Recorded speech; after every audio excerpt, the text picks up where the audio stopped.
मैं doctor PK. Verma आप सभी बायोलॉजी स्टूडेंट्स और मेरे शिक्षक बंधुओं का अपने शिक्षक बंधुओं का बायोलॉजी क्लास के इस सेशन में स्वागत करता हूं। आज हम लोग फ्लावरिंग प्लांट्स में सेक्सुअल रिप्रोडक्शन का स्टडी करेंगे। इसमें सबसे पहले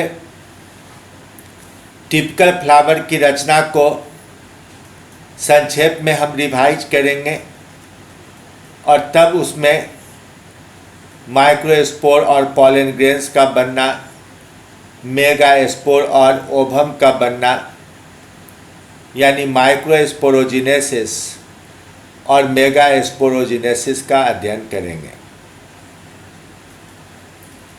सबसे पहले हम लोग एक टिपिकल फ्लावर को देखें। यह चाइना रोज का अधखिला फूल है। आपको इसमें बाहर से 3 रचनाएं मिल रही है, 3 रचनाएं दिखाई पड़ रही है। यह सबसे बाहर इपिकैलिक्स कहलाता है। उसके बाद ये दूसरा हरा हिस्सा कैलिक्स कहलाता है और ये रंगीन भाग कोरोला कहलाता है। जब हम इसका वर्टिकल सेक्शन लेते हैं तो अंदर में एंडोसियम और गाइनोसियम ये 2 भाग भी दिखाई पड़ते हैं। यही दोनों फ्लावर्स के अंदर मेल और फीमेल सेक्स ऑर्गन का काम करते हैं। एंडोसियम मेल सेक्स ऑर्गन और गाइनोसियम फीमेल सेक्स ऑर्गन का काम करता है।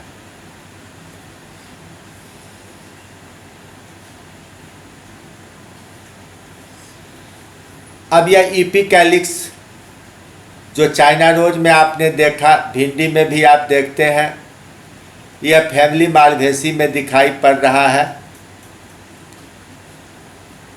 और जो हरा हिस्सा कैलिक्स का था, इस केस में मालवेसी में 5 सेपल्स के मिलने से बना है।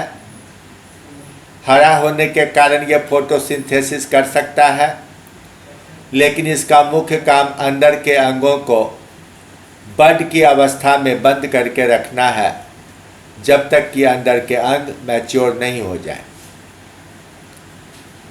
दूसरा महत्वपूर्ण हिस्सा है कोरोला जो पेटल्स का बना है।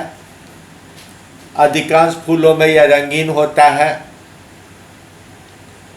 और रंग के कारण ये इंसेक्ट को आकर्षित करता है। पॉलिनेशन के मदद के लिए इंसेक्ट इसकी ओर आकर्षित होते हैं। अंदर तीसरा हिस्सा एंडोसियम है जो कई सारे यूनिट्स यानी स्टामेंस का बना हुआ होता है। और चौथा हिस्सा गाइनोसियम यानी फीमेल सेक्स ऑर्गन है जो एक या कई कार्पेल्स या पिस्टिल्स का बना होता है। अब हम लोग पहले एंडोसियम को देखें। एंडोसियम में आमतौर से कम 3, 5 या बहुत सारे 3 के मल्टीपल या 5 के मल्टीपल स्टामेंस पाए जाते हैं। प्रत्येक स्टामेन में एक लंबा सा फिलामेंट और उसके शीर्ष पर एक एंथर पाया जाता है। हर एक एंथर में 2 भाग या 2 लोब्स बने होते हैं और प्रत्येक लोब में 2 पॉलन सैक या पॉलन चैम्बर बनता है। यह एंथर का एक ट्रांसवर्स सेक्शन है। इसमें आपको लाल रंग से दोनों तरफ 2 पॉलन सैक बना हुआ दिखलाया गया है। अब बड की अवस्था में एंथर के बाहरी सतह पर एपिडर्मिस और उसके नीचे एक हाइपोडर्मिस होता है और ये दोनों लेयर्स मिलकर पैरेन्काइमा को घेरे रहते हैं। लेकिन जब पॉलन चैम्बर्स का निर्माण होने लगता है तो ये पॉलन चैम्बर चारों ओर से इपिथीलियम जैसे 1, 2 या 3 सेल लेयर से ढक जाता है। पॉलन सैक के अंदर ही हैप्लॉइड माइक्रोस्पोर का निर्माण होता है, अर्थात मायोसिस जैसी घटना घटती है। तो माइक्रोस्पोर के निर्माण की विधि को माइक्रोस्पोरोजेनेसिस कहा जाता है। हिंदी में इसे लघु बीजाणुजनन नाम दिया गया है।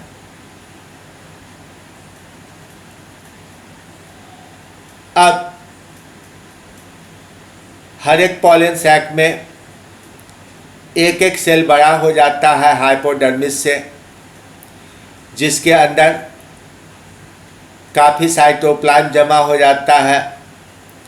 न्यूक्लियस भी काफ़ी बड़ा हो जाता है, इसलिए इसे आसानी से पहचाना जा सकता है। इसे आर्कियोस्पोरियल इनिशियल सेल कहते हैं। यह डिवाइड करता है टेंजेंट की दिशा में, स्पर्श रेखा की दिशा में, जिससे बाहर की ओर एक प्राइमरी पेराइटल सेल और अंदर एक प्राइमरी स्पोरोजिनस सेल बनता है। प्राइमरी पेराइटल सेल के डिवीजन से पॉलन सैक की दीवार बनती है, जो आमतौर से 1 या 3 सेल लेयर की होती है, लेकिन कभी कभी इसमें 5 लेयर भी दिखाई पड़ता है। प्राइमरी स्पोरोजिनस सेल बार बार माइटोसिस से विभाजित होता है और बड़ी संख्या में माइक्रोस्पोर मदर सेल्स बना लेता है। अंत में यह माइक्रोस्पोर मदर सेल मायोसिस से डिवाइड करते हैं, अर्धसूत्री विभाजन करते हैं, जिससे 4 हैप्लॉइड सेल्स का समूह बनता है। इसे टेट्राड ऑफ स्पोर्स कहा जाता है। अब इन्हीं स्पोर्स को हम माइक्रोस्पोर्स कहते हैं, जो अत्यंत सूक्ष्म आकार के होते हैं। अब ये माइक्रोस्पोर्स चारों इस तरह से विभिन्न तरीके से, आइकोसाहेड्रल तरीके से, रेडियल तरीके से, टी आकार का या फिर एक लीनियर टेट्राड के रूप में सजे मिल सकते हैं। अब इस पूरी घटना को आप स्केच डायग्राम से देखिए। आर्कियोस्पोरियल सेल था डायप्लॉइड, माइटोसिस से डिवीजन हुआ, बना अंदर की ओर प्राइमरी स्पोरोजिनस सेल और बाहर की ओर प्राइमरी पेराइटल सेल।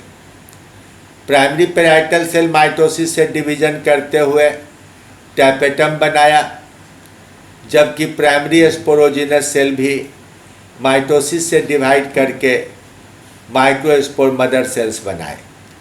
अब इन मदर सेल में मायोसिस होगा और उससे टेट्राड ऑफ स्पोर बनेगा।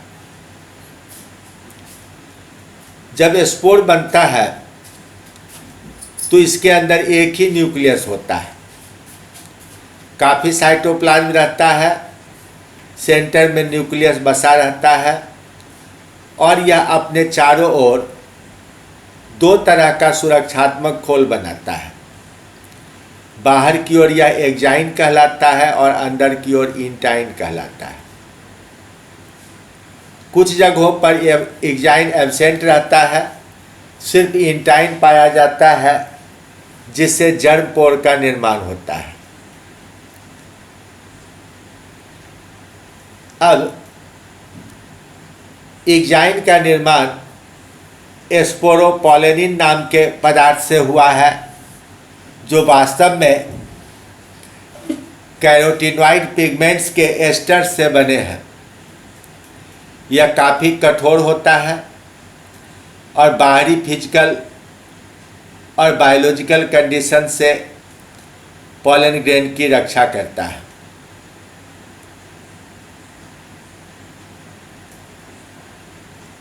अब कुछ प्लांट्स में एक ही जर्मपोर होता है तो कुछ में 3 जर्मपोर होते हैं। डाइकॉट प्लांट के पॉलन ग्रेन में 3 जर्मपोर होते हैं, इसे ट्राइकॉलपेट कहते हैं। जबकि मोनोकॉट प्लांट में 1 जर्मपोर होता है, इसे मोनोकॉलपेट कहते हैं। इंटाइन का निर्माण पेक्टिन और सेलुलोज से होता है और इंटाइन अपेक्षाकृत मोटा होता है, खासकर जहां जर्मपोर पाए जाते हैं। इसमें कुछ एंजाइम भी हो सकते हैं। कुछ फूलों में पॉलन किट नाम का एक वायली पदार्थ भी पॉलन ग्रेन की सतह पर पाया जाता है। यह उसमें विशेष तरह का रंग उत्पन्न करता है और इसमें विशेष सुगंधि भी होती है। इस सुगंधि के कारण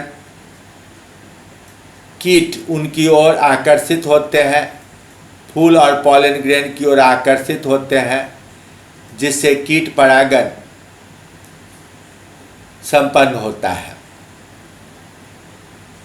अब इस पॉलन किट की एक और विशेषता है कि यह अल्ट्रावायलेट लाइट को एब्जॉर्ब करता है। इसलिए चेहरे पर अगर शहद लगा लिया जाता है, उस शहद में बहुत सारे पॉलन ग्रेन्स भी पाए जाते हैं, तो यह सन स्क्रीन लोशन की तरह काम करता है। हमारे स्किन की सुरक्षा अल्ट्रावायलेट किरणों से करता है। अब प्रारंभ में तो ये माइक्रोस्पोर एक ही न्यूक्लियस वाले होते हैं, लेकिन जल्दी ही ये डिवाइड कर जाते हैं। इससे 2 न्यूक्लियस बनता है और बीच में एक सेल वॉल बन जाता है, जिससे कि एक बड़ा सेल वेजिटेटिव सेल बनता है। उसमें वेजिटेटिव न्यूक्लियस होता है और दूसरा छोटा सेल जनरेटिव सेल या जनरेटिव न्यूक्लियस वाला सेल बनता है।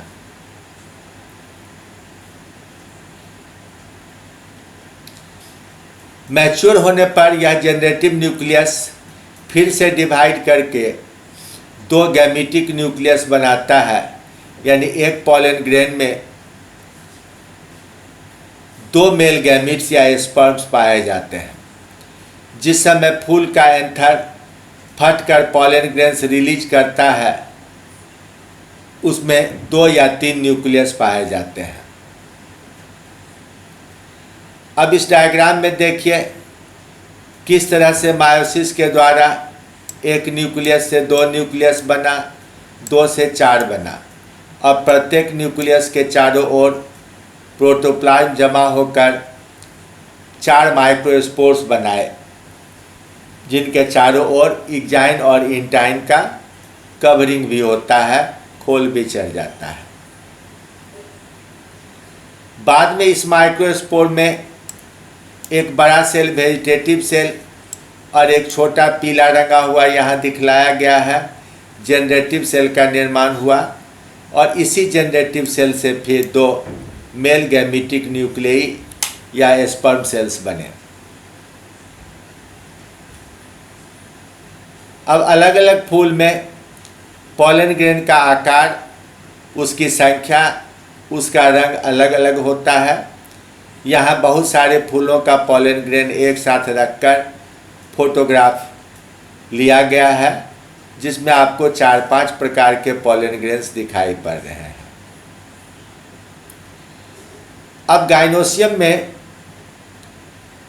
कार्पेल नाम के यूनिट्स पाए जाते हैं। उसकी संख्या 1 अगर हो तो मोनोकार्पेलरी और कई सारे हो तो मल्टीकार्पेलरी कहा जाएगा। अगर मल्टीकार्पेलरी कंडीशन में पूरा का पूरा कार्पेल एकदम अलग हो, ओवरी भी अलग अलग हो, तो एपोकार्पस कहलाता है। शरीफा और स्ट्रॉबेरी का निर्माण ऐसे ही एपोकार्पस फ्लावर से हुआ है, लेकिन अक्सर इन कार्पेस के ओवरी आपस में जुटकर एक कॉमन ओवरी का निर्माण कर लेते हैं, लेकिन ट्रांसवर्स सेक्शन में हर एक ओवरी के हिस्से में एक एक चैम्बर दिखाई पड़ता है जिसे लॉक्यूल्स कहते हैं। आप टमाटर का क्रॉस सेक्शन लेंगे, बैगन का क्रॉस सेक्शन लेंगे तो आपको 2 चैम्बर दिखाई पड़ेगा, यानी यह बाइकार्पेलरी सिनकार्पस है। खीरा का आप सेक्शन काटते हैं तो आपको 3 हिस्सा में यह बटा हुआ दिखता है, तो ट्राइकार्पेलरी सिनकार्पस है।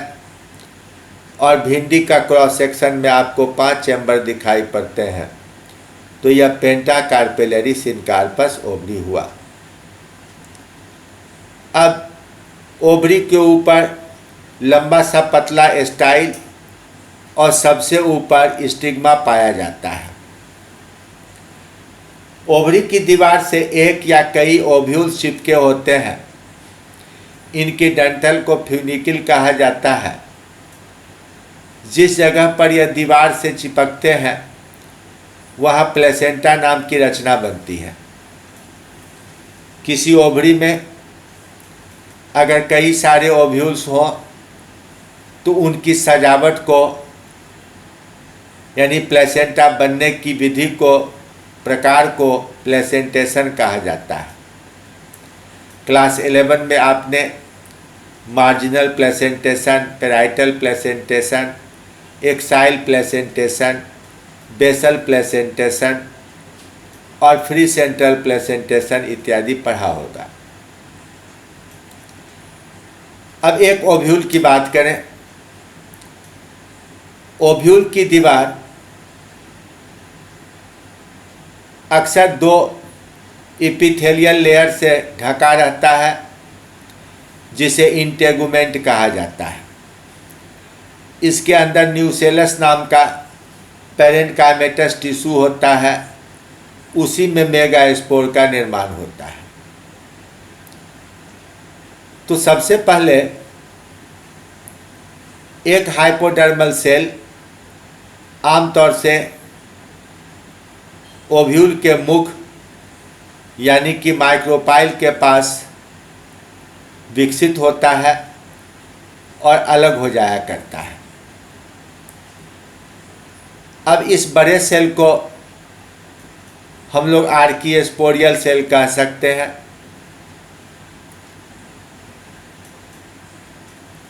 कई बार यह आर्किस्पोरियल सेल सीधे मेगास्पोर मदर सेल का काम करता है, लेकिन कभी कभी यह विभाजित होकर बाहर की ओर प्राइमरी पैराइटल सेल और अंदर की ओर प्राइमरी स्पोरोजिनस सेल बनाता है।